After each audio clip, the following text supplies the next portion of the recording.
하나님 말씀 보겠습니다. 하나님의 말씀은 히브리서 12장 1절 2절입니다.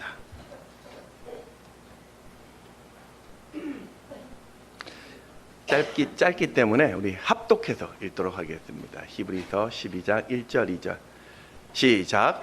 이러므로 우리에게 구름같이 둘러싼 허다한 증인들이 있으니 모든 무거운 것과 얽매이기 쉬운 죄를 벗어버리고 인내로서 우리 앞에 당한 경주를 하며 믿음의 주여 또 온전하게 하시는 이인 예수를 바라보자.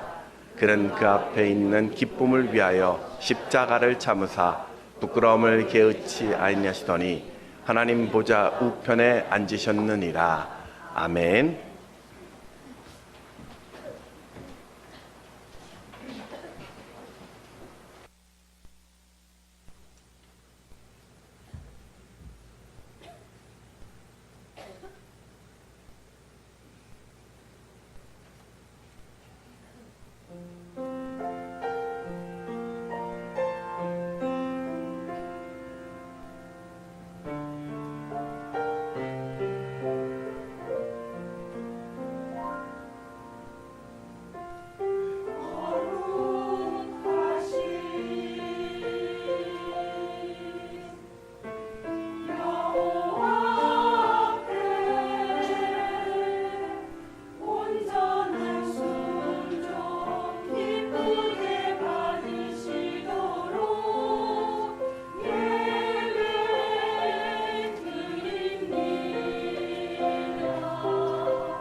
네, 오늘 오신 여러분 환영하고 또 축복합니다. 지난 주간도 참 많이 수고하셨습니다. 오늘 이 예배 속에서 하나님이 내게 주시는 위로와 또 힘을 얻는 그런 복된 예배가 되기를 소망합니다. 우리 옆에 계신 분들과 이렇게 인사하며 시작했으면 좋겠습니다. 하나님이 도우십니다.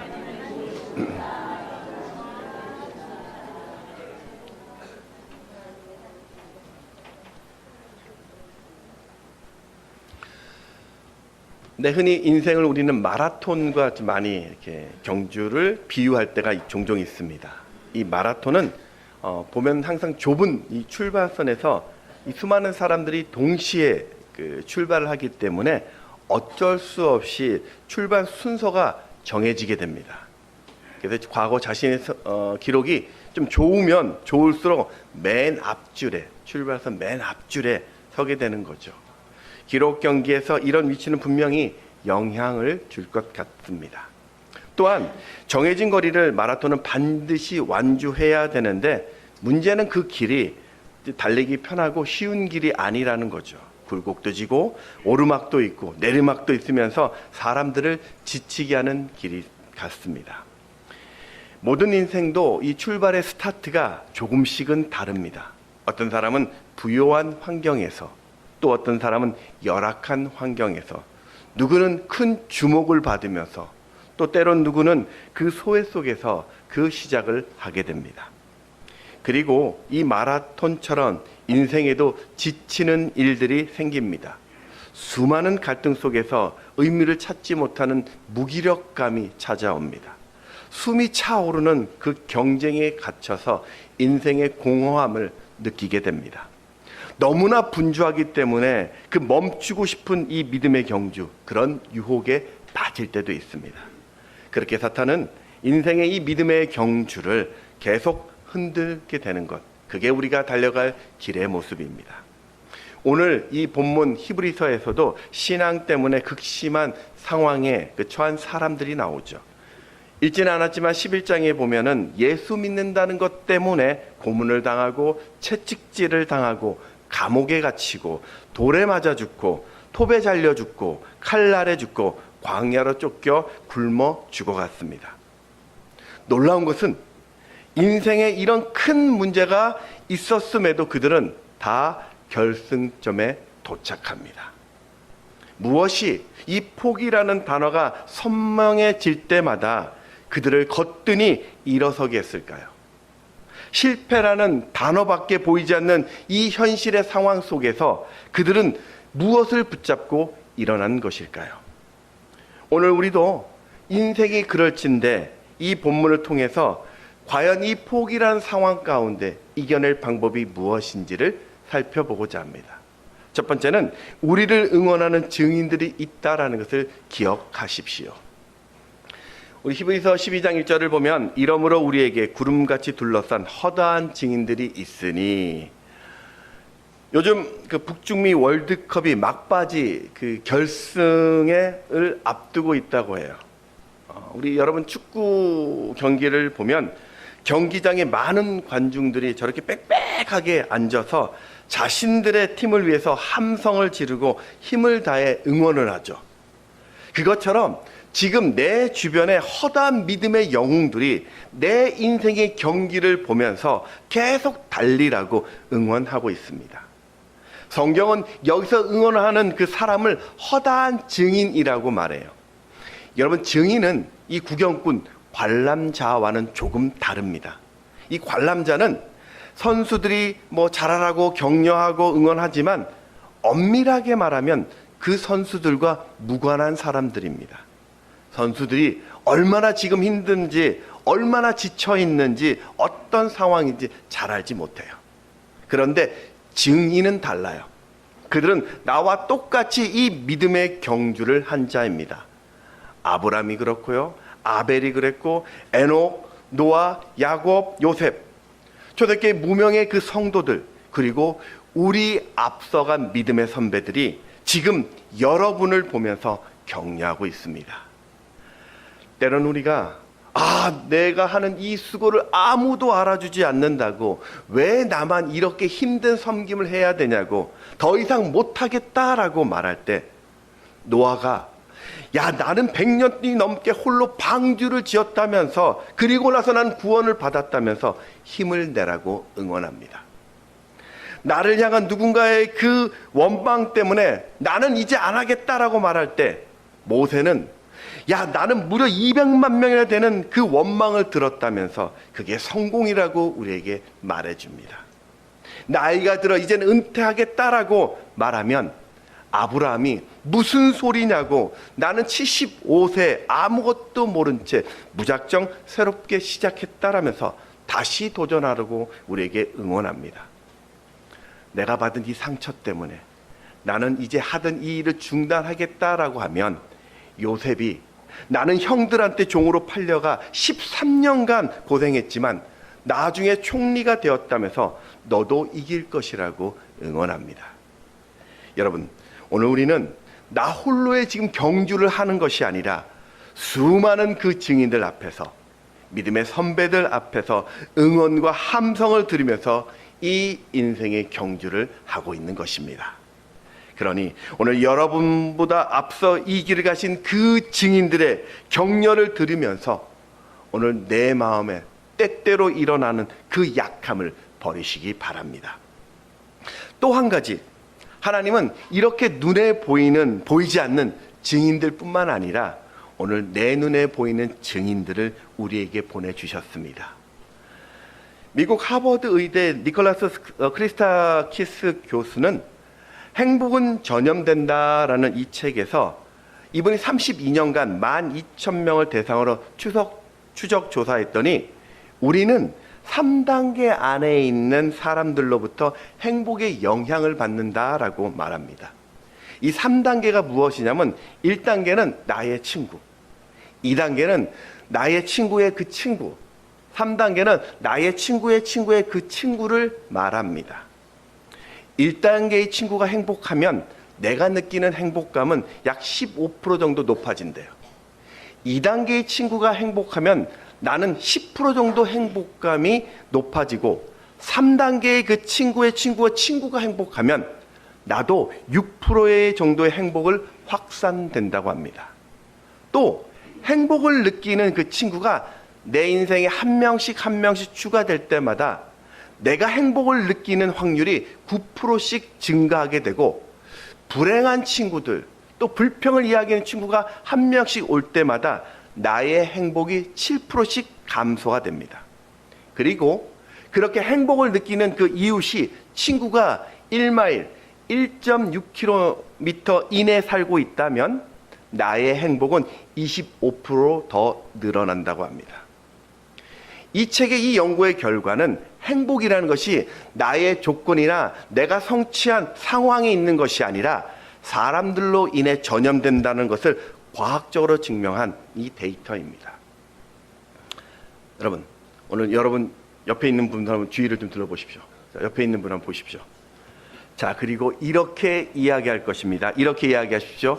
당신 때문에 내가 행복합니다. 당신 때문에 내가 행복합니다. 앞뒤로도 해주세요. 당신 때문에 내가 행복해요. 내가 당신 때문에 행복하고 있습니다. 네.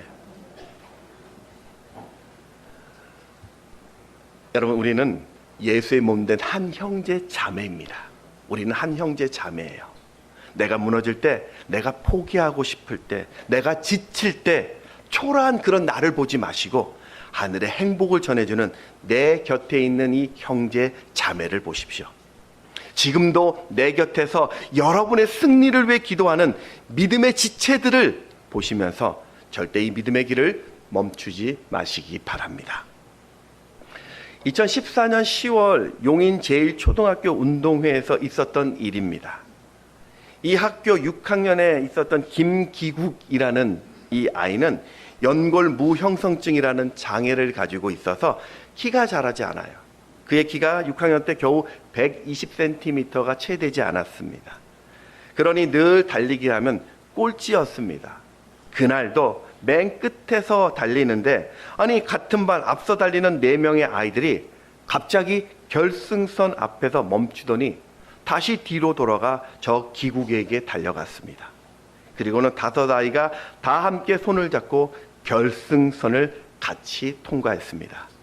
이 꼴찌 없는 운동회가 알려지면서 국민들에게 좀 많은 감동을 주었죠. 이 아이디어는 담임 선생님이 기국이에게 초등학교 마지막 운동회인데 어떻게 좀 기억에 남는 행복을 줄까를 고민하다가 그 반 친구 아이들과 머리를 맞대고 낸 기획이라고 합니다. 기국이는 처음에는 친구들이 왜 갑자기 뒤돌아서 자신에게 다가왔는지를 몰랐는데 자신의 손을 잡아주는 그 친구가 너는 1등 해본 적 없는 자신에게 가장 좋은 선물을 주고 싶다는 그 말이 너무나도 고마워서 눈물이 났다고 해요. 그 사진 한번 다시 보여주시겠습니까? 그 아이가 그래서 울고 가는 장면이에요. 그게 너무너무 고마워서. 여러분, 이 친구는 지금 대학교 다니고 있는데 2학번, 22년 학번인데요. 대학에 들어갔고 평생 소원인 운전면허를 취득했고 키도 135cm로 자라서 이제는 자신이 범퍼카를 탈 수 있다고 자랑을 합니다. 이 친구는 그때 내 곁에 있었던 그 친구들 때문에 지금 세상에 살만하다라고 고백합니다. 사랑하는 여러분, 우리가 예수 믿는다고 문제가 없는 것은 아니에요. 예수 믿는다고 다 건강한 것도 아닙니다. 예수 믿는다고 고난이 없는 것도 아닙니다. 하지만 나와 함께 하면서 너는 틀리지 않았다고, 너는 잘하고 있다고 응원하는 그 음성을 듣는다면 결코 이 믿음의 길을 멈추지 않게 될 것입니다. 두 번째, 포기하고 싶을 때 여러분 중요하지 않는 것을 버릴 때입니다. 우리 히브리서 12장 1절 하반절을 같이 한번 읽어볼까요? 시작. 모든 무거운 것과 얽매이기 쉬운 죄를 벗어버리고 인내로써 우리 앞에 당한 경주를 하며. 모든 무거운 것이 그 원어로 온커스라는 단어인데 이 뜻이 무엇이냐면 경주에 방해되는 모든 것들이라는 뜻입니다. 마라톤 선수들의 그 복장은 늘 가벼운 운동복, 또 러닝 셔츠죠. 청바지를 입고 여러분 배낭을 메고 짐을 들고 뛰는 마라톤 선수 본 적 있습니까? 없을 겁니다. 신발도 가능한 가벼운 것으로 신습니다. 심지어는 뛰는 체중도 짐이 된다고 해서 지구력에 방해가 되는 그런 근육 운동은 하지도 않습니다. 왜냐하면 그런 것들이 좋은 기록을 방해되는 무거운 짐이기 때문입니다. 저도 요즘 생존을 위해서 뛰려고 생각하는데요. 그 띠을 주저하게 하는 저 인생에 무거운 것들이 있더라고요. 이 허약한 심폐기능. 이거 안 좋아요. 그리고 부실한 하체. 결정적으로 이 충실한 뱃살. 이것들이 진짜 띠을 거부하게 만들더라고요. 여러분, 믿음의 경주도 그렇습니다. 내 삶에 있는 그 과도한 짐이 있다라면 버려야 합니다. 그럼 믿음의 경주를 방해하는 그 무거운 짐, 버려야 할 짐이 무엇일까요? 몇 가지로 보면 먼저는 염려가 있습니다. 염려나 걱정이라는 것은 내가 주님이 아닌 다른 무언가를 붙잡았다라는 뜻입니다. 돈을 걱정하십니까? 가족 걱정, 자녀 걱정, 집 걱정, 노후 걱정. 지금 이것은 내가 주님을 온전히 신뢰하지 못한다라는 뜻입니다. 그 염려가 우리 믿음의 경주를 하는 내 발목을 붙잡습니다. 자, 또 버려야 할 것은요, 탐욕이 있습니다. 탐욕은 지금 현재의 것에 만족하지 못해 더 큰 욕심을 부리는 것입니다. 이런 과도한 욕심이 인생의 경주를 오버페이스하게 만듭니다. 우리가 알고 있는 예수님의 삶은요, 정말 단순했습니다. 30살이 될 때까지 가정에서 충실하셨고 3년의 공생애를 통해서 12제자를 양육하고 복음 전도를 위해 사셨습니다. 물론 날마다 분주했지만 내가 가야 할 그 인생의 목표를 단순하게 세우니 그분은 서두르지 않았고 그 평정을 유지하며 살 수 있었습니다. 여러분, 지금 여러분의 인생을 조금 단순하게 한번 만들어 보세요. 내가 지금 무엇 때문에 바쁜지를 한번 살펴보시고 혹시라도 그 목적이 욕심 때문이라면 그것을 좀 버리시고 줄이시기 바랍니다. 일도 좀 단순하게 하시고, 욕심 때문이라면 취미나 만남도 단순화시키고, 욕심 때문이라면 그 나쁜 기억도 지우면서 내 삶의 그 무거운 짐을 내려놓으십시오. 누가복음 12장 15절에 보면 그들에게 이르시되 삼가 모든 탐심을 물리치라. 사람의 생명이 그 소유에 넉넉한 데 있지 아니하리라 하시고. 자, 또한 버려야 할 무거운 짐 중에 하나는 얽매이기 쉬운 죄입니다. 우리가 달리기를 하려면 그 달리는 선수를 가만히 보니까 지금 나의 보폭은 얼마인지, 손의 각도는 어떤지, 호흡은 어떤지, 어떤 스피드로 가고 있는지 하나하나 다 세밀하게 체크를 합니다. 만일 그런 내 손에, 그런 내 발에 쇠고랑을 묶는다면 절대로 달릴 수 없을 것입니다. 바로 죄가 이렇게 우리를 묶게 하는 특징이 있습니다. 이 얽매이다라는 그 뜻이 유페리스타토스라고 해서 쉽게 나를 둘러싸다, 쉽게 나를 꽁꽁 방해하다, 꽁꽁 묶다, 유혹하다, 이런 뜻입니다. 죄는 우리를 유혹합니다. 그것도 쉽게 우리를 넘어뜨립니다. 우리의 손과 발을 묶습니다. 문제는 여기서 멈추는 것이 아니라 쉽게 또 다른 죄로 짓도록 나를 유혹합니다. 상처난 그 감정으로, 교만으로, 불신앙으로, 좌절로, 이기심으로, 미움과 다툼으로 우리의 자신을 점점 무가치한 삶으로 변화시킵니다. 죄는 이렇게 인생을 묶어서 결국 이 신앙의 경주를 포기하게 만드는 것이죠. 오늘 내 안에 슬며시 스며든 죄악이 있다면 오늘 예수의 이름으로 차단하십시오. 성령께서 지적하는 죄가 생각이 나신다면 오늘 주의 보혈로 그 십자가 앞에 내려놓으시기 바랍니다. 세상 사람들은 그거 괜찮아, 그 정도 괜찮아, 다 해 라고 해도 거부하십시오. 여러분, 우리는 믿음의 경주를 할 때 포기해야 될 것들이 있습니다. 예수 때문에 우리는 버려야 할 것이 있다는 거죠. 예수 때문에 우리는 하지 말아야 할 것이 있습니다. 예수의 그 이름 때문에 우리는 가지 말아야 할 곳이 있다는 거죠. 우리가 알고 있는 사도 바울처럼 자신이 매일 나는 날마다 죽노라 라는 그 고백처럼 인생의 그 무거운 짐과 죄를 버린다면 여러분, 버려진 그 자리에 주님의 평강이 임할 것입니다. 우리 빌립보서 4장 7절의 말씀 같이 읽습니다. 시작. 여기에 뛰어난 하나님의 평강이 그리스도 예수 안에서 너희 마음과 생각을 지키시리라. 아멘. 자, 우리가 인생에 또 포기하고 싶은 그 순간이 다가올 때 예수님을 바라보십시오. 오늘 2절에 보면 믿음의 주여 또 온전케 하시는 이인 예수를 바라보자 라고 합니다. 바라본다라는 뜻이 이 원어로 보면은 시선을 고정하다라는 뜻입니다. 그리고 또 이 시제는, 이 단어 시제는 현재 분사입니다. 그러니까 한 번 바라보는 것이 아니라 그때 바라봄부터 지금까지 계속 예수를 바라보라는 말입니다.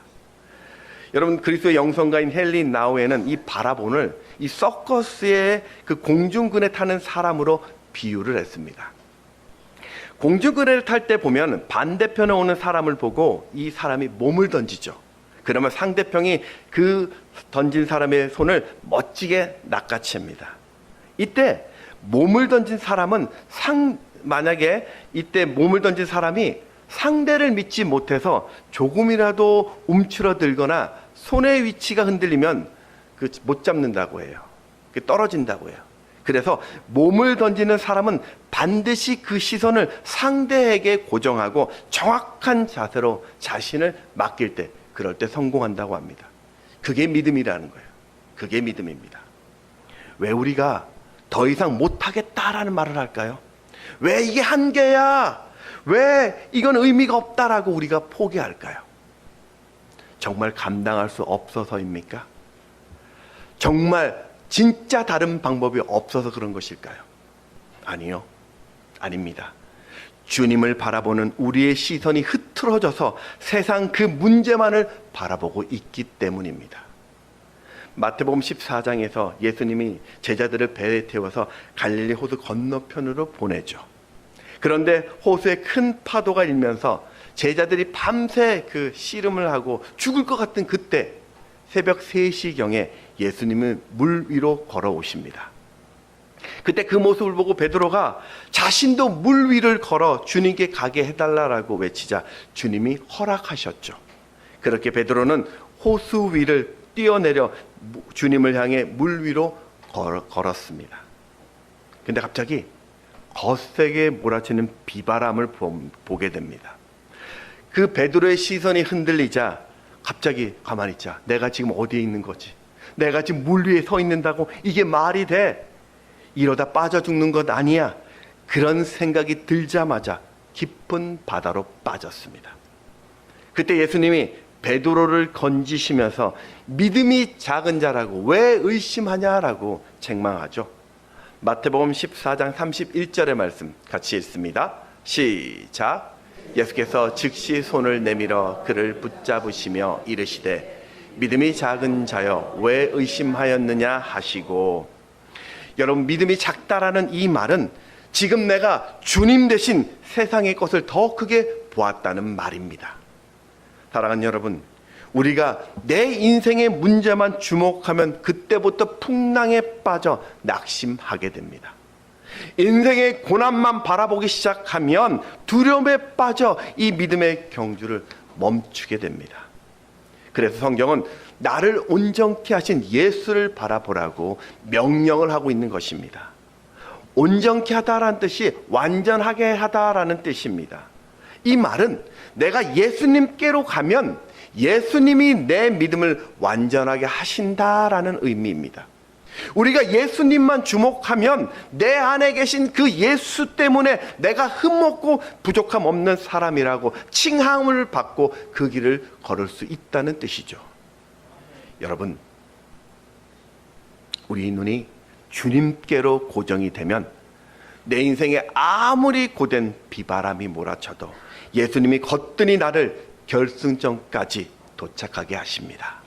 그러니 여러분, 주변 사람 보지 마세요. 상황에 묶이지 마십시오. 남들의 평가 그거 중요하지 않아요. 지금 중요한 것은 주님의 음성을 듣는 것입니다. 여러분, 잊지 마십시오. 나에게 답이 안 보여도 하나님에게는 답이 있습니다. 영국 런던의 웨스트민스터 그 사원에 보면 그 영국을 대표하는 인물들의 기념비들이 있어요.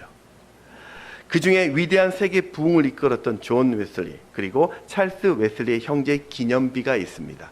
감리교 창시자죠. 이 형제의 기념비에는 이런 고백이 있습니다. 이분이 했던 말입니다. 세상에서 가장 좋은 것은 하나님께서 우리와 함께 하신다. 다시 한번 들어보십시오. 세상에서 가장 좋은 것은 하나님이 우리와 함께 하신다. 그분의 마지막 고백이었습니다. 여러분, 세상에서 가장 좋으신 하나님이 지금 여러분과 함께 하십니다. 그분은 오늘 우리 인생에 승리를 주세요. 그분은 자신의 전심으로 찾는 자들에게 더 좋은 문을 열어주십니다. 자녀의 문제가 있습니까? 자녀를 위해 하나님께 구하십시오. 그럴 때 하나님의 보호하심의 역사를 보게 될 것입니다. 재정의 문제가 있습니까? 신실하신 하나님께 그 손길을 구할 때 체험의 은혜를 누리게 될 것입니다. 건강의 문제가 있습니까? 내 생사를 주관하시는 하나님을 바라볼 때 기적의 역사를 보게 될 것입니다. 관계의 문제가 있습니까? 주님을 바라보면서 그 형제에게 손을 내밀어 보십시오. 놀라운 회복을 누리게 될 것입니다. 생업에 문제가 있습니까? 그래도 하나님을 바라볼 때 예비하신 그 과분한 기회를 보게 될 것입니다. 하나님과 함께 하신 그 인생, 여러분, 이것보다 좋은 것이 있을까요? 그러니 여러분, 매일 그 예수를 바라보며 기도의 자리에 서십시오. 세상의 것으로 채우려 하지 마시고 예배함으로 하나님의 마음을 채우시기 바랍니다. 하나님이 내 손을 붙잡고 끝까지 달려갈 그 힘을 오늘 여러분에게 주실 것입니다. 그런가 하면 마지막 우리가 포기하고 싶을 그 상황, 우리는 받을 상급을 보시기 바랍니다. 우리 2절의 말씀을 다시 한번 읽습니다. 시작. 또 온전하게 하신 이인 예수를 바라보자. 그는 그 앞에 있는 기쁨을 위하여 십자가를 참으사 부끄러움을 개의치 아니하시더니 하나님 보좌 우편에 앉으셨느니라. 아멘. 아브라함은 오랫동안 그 자녀가 없어서 첩을 통해 그 후사를, 이 아이를 낳았는데 이것으로 가정의 불화를 겪습니다. 모세는 자신의 뜻과 상관없이 태어나자마자 죽을 위기를 당합니다. 다윗은 사울 왕에게 쫓겨 억울하게 10년 동안 도망자 생활을 해야 했습니다. 다니엘은 사자 굴 속에 던져졌고 예레미야는 우물에 던져집니다. 세례 요한은 헤롯 왕의 불륜을 지적했다 목베임을 당했습니다. 베드로는 복음을 전했다고 매를 맞고 감옥에 갇혔습니다. 여러분, 중요한 것은 이 믿음의 고난이 그냥 고난으로 끝나지 않았다라는 겁니다. 곧바로 상급이 있었습니다. 아브라함의 그 고난에 대한 상급으로 그는 믿음의 자손을 얻습니다. 모세는 고난의 상급으로 이스라엘의 구원을 얻습니다. 다윗은 그 고난의 대가로 이스라엘 왕으로 세워지고, 세례 요한은 사람 중에 가장 큰 자란 영광을 받고, 베드로는 이스라엘 초대교회의 지도자로 세워지게 되죠. 여러분, 더 놀라운 것은 이 땅에서 이 상급보다 더 큰 하늘의 상급이 있다라는 것이죠. 사도행전에 보면 이 스데반 집사가 유대 종교 지도자들에게 예수를 증거하다 돌에 맞아 죽게 됩니다. 그때 하늘의 영광과 하나님, 예수님이 하나님 우편에 서신 것을 보게 되죠. 우리 사도행전 7장 55절 말씀 같이 읽어볼까요? 시작. 하늘을 우러러 주목하여 하나님의 영광과 및 예수께서 하나님 우편에 서신 것을 보고.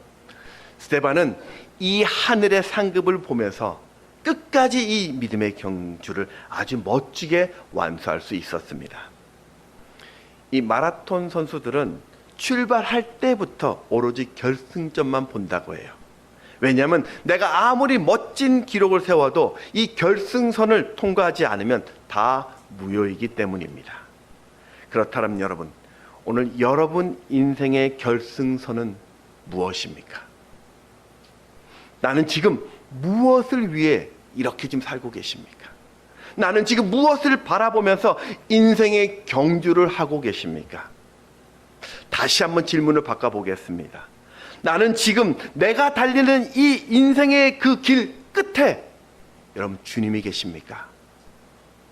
내가 달리는 이 인생의 끝에 여러분 주님을 만나실 수 있습니까? 왜 우리가 선을 행하다 낙심하냐면요, 이 땅에 받을 상급만 바라봐요. 좋은 직장, 좋은 대학, 좋은 사람, 좋은 가정, 예, 좋습니다. 그런데 그것이 인생의 전부가 되면 우리는 이 믿음의 경주를 끝까지 완수할 수 없어요. 왜냐하면 우리는 영원을 향해 살고 있기 때문입니다. 여러분, 인생의 진짜 상은 이 인생의 경주를 마치고 하나님 앞에서 받게 될 것입니다. 그래서 오늘 우리 인생의 결승점은 바로 천국입니다. 계시록 21장에 보면은 그 천국을 좀 여러 가지로 소개하죠.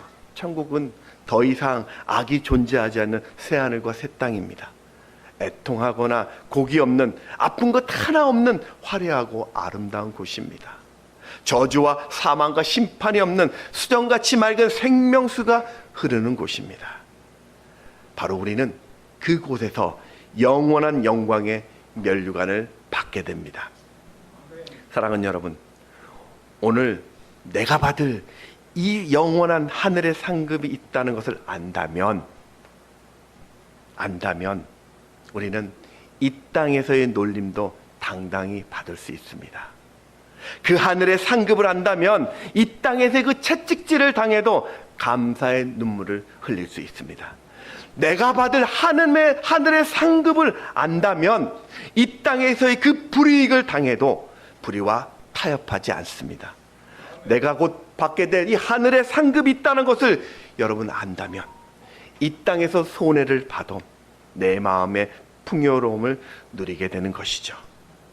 그래서 신앙인은 이 땅을 살아갈 때 위에서의 그 부름의 상을 목표로 삼아야 되는 것입니다.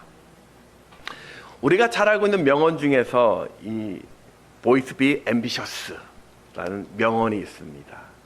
이 명언은 그 일본이 1876년에 북해도에 그 농업 학교를 만들기 위해서 그 미국의 그랜트 대통령에게 좀 전문가를 파견해 달라고 요청을 합니다. 그렇게 해서 과학자이자 교육학자였던 윌리엄 클라크 박사가 그 일본에 오게 되었는데, 이분이 독실한 그 신앙인입니다. 그는 삿포로 농업학교의 부학장으로 가서 농업과 자연과학만 가르친 것이 아니라 성경과 기독교 윤리도 그 일본인에게 가르치게 됩니다. 이듬해 그가 미국으로 돌아가게 되었는데, 그때 이 제자들에게 전한 이 고별 인사가 Boys be ambitious입니다. 소년이여 야망을 가져라. 근데 사실 이 말이 우리나라로 전해지면서 한 단어가 빠져버립니다.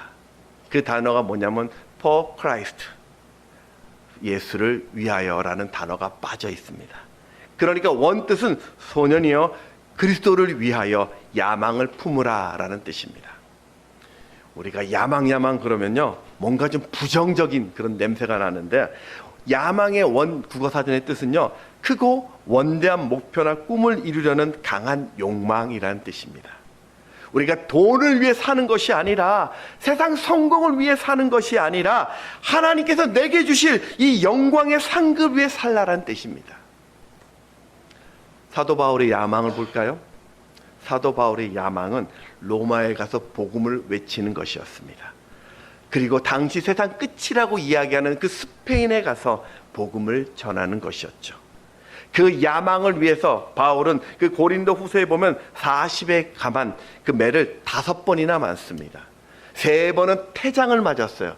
여러분, 태장이라는 것은 채찍 끝에 납덩이를 매달아 가지고 때리는 것인데, 그러면 이 납덩이가요 사람의 몸에 박히게 되죠. 그리고 다시 그 채찍을 띄기 때문에 살이 찢어지는 극형입니다. 사실 바울은요, 이런 대접을 받을 사람은 아니죠. 그는 교육의 도시 다소에서 태어나서 로마 시민권을 태어날 때부터 가졌던 그 집안이 어떻게 보면 좀 단단한 그런 가문이었습니다. 어린 나이에 예루살렘으로 유학을 갔고 바리새인이었고, 당대 최고의 율법학자인 가말리엘에게서 율법도 배웠습니다. 아니, 왜 이런 금수저가 이렇게 힘들게 살아갈까요? 딱 하나입니다. 바울에게는 하나님이 자신에게 주실 그 하늘의 상급을 보았기 때문입니다. 디모데후서 우리 4장 7절 8절의 말씀을 같이 읽습니다. 시작. 나는 선한 싸움을 싸우고 나의 달려갈 길을 마치고 이제 후로는 나를 위하여 의의 면류관이 예비되었으므로 주 곧 의로우신 재판장이 그날에 내게 주실 것이며, 내게만 아니라 주의 나타나심을 사모하는 모든 자에게 도니라. 아멘. 우리 고대 올림픽 마라톤에서 보면 그 마라톤 1등을 딱 하면요, 로마 황제가 그의 머리에 그 면류관, 그 월계관이죠, 면류관을 씌워줍니다.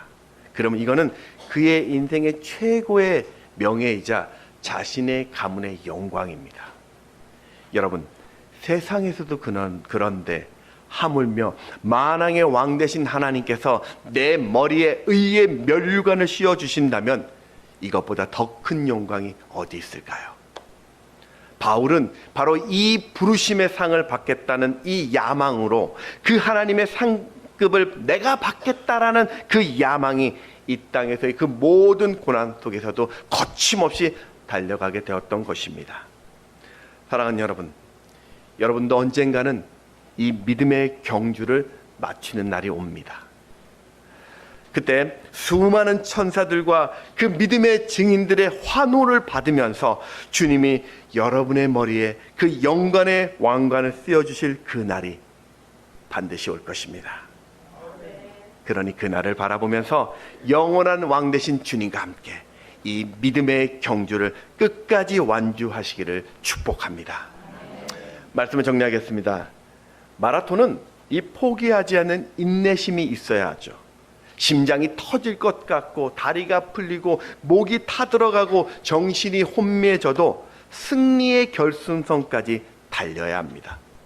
믿음의 경주도 그렇습니다. 인생의 풍파가 몰려오고 고난의 물결이 덮치고 깊은 수렁에 빠지고 넘어질 것 같아도 여러분 포기하지 마십시오.